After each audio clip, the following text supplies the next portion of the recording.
fariseu não era pejorativo, não era errado. Fariseu era uma pessoa respeitada. Fariseu era um indivíduo que sabia da lei.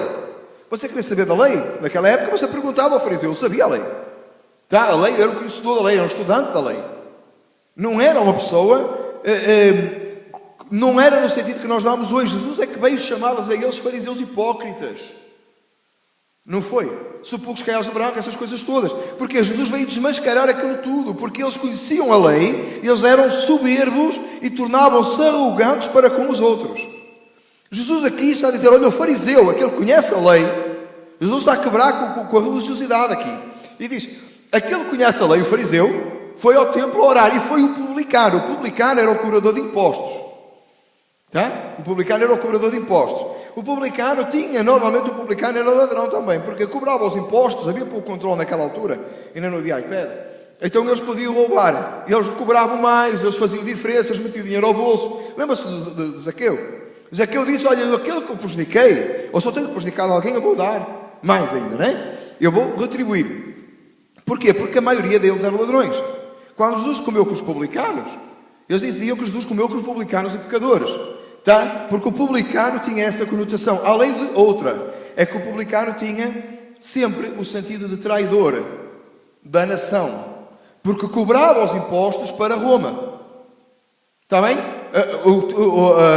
Ali a região estava debaixo do domínio romano. Não estão comigo? Certo? E o que é que eles faziam? Eles cobravam os impostos à porta das cidades para dar dinheiro a quem? Aos judeus? Não, a Roma. E eles eram o quê? Judeus. Ao serviço de Roma. Não era considerado um trabalho, era considerado uma traição à nação judaica, aos princípios de Moisés, à lei. Então ele era contrário, um era contrário ao outro. E vão os dois ao templo a orar. Um conhecedor da lei, o fariseu, tá? O fariseu que Jesus é que veio tornar depois a noção de que o fariseu era um falso, um hipócrita, tá? O fariseu naquele momento, os que entenderam esta parábola,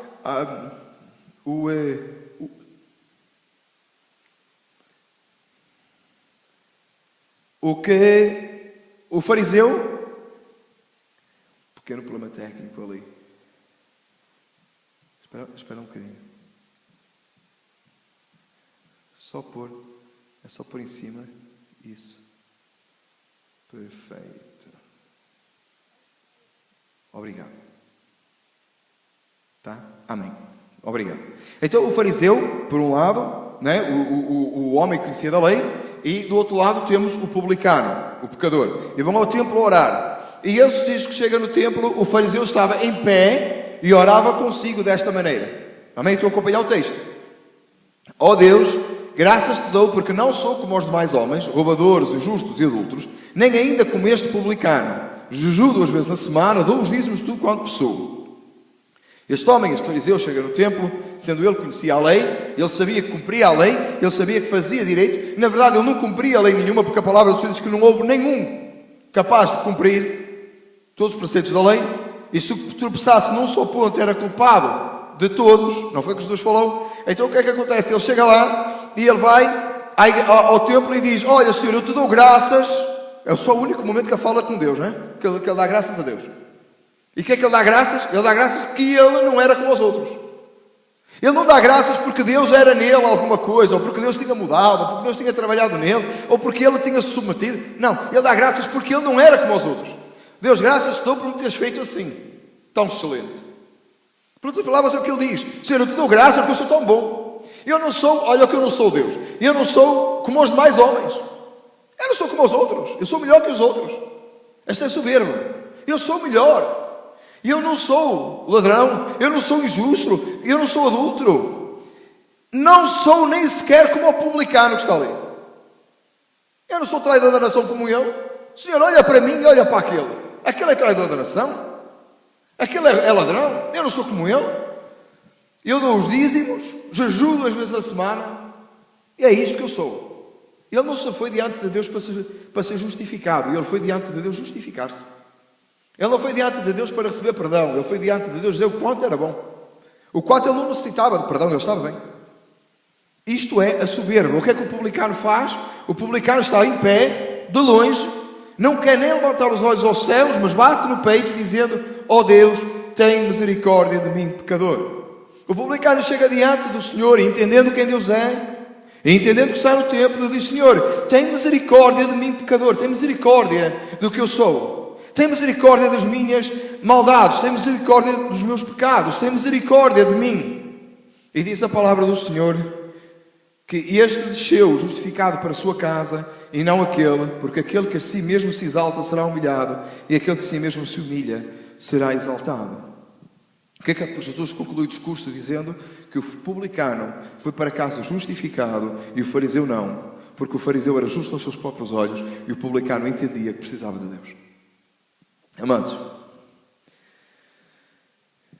dentro daquilo que nós temos vindo a estudar, e nós falámos no primeiro ponto, nas primeiras duas mensagens, nós demos o panorama geral do que é ser amigo do mundo e amigo de Deus e a oposição que existe entre ambos. Na primeira mensagem, a seguir essas duas mensagens de introdução, nós estudamos ser amigos da concupiscência da carne, e depois nós falámos da concupiscência dos olhos. E agora nós estamos a falar da soberba da vida.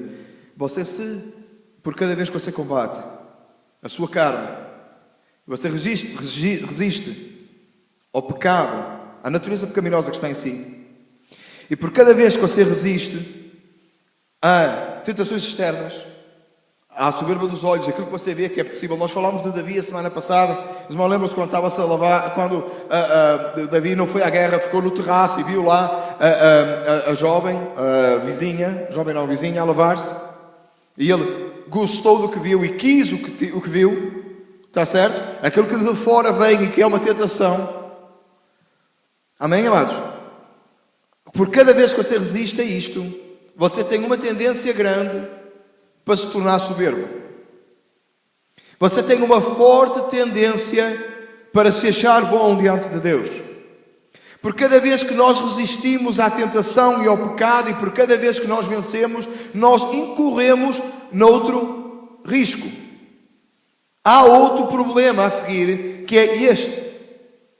Por cada vez que você estuda as Escrituras, por cada hora que você passa em oração, você corre o risco de se tornar soberbo.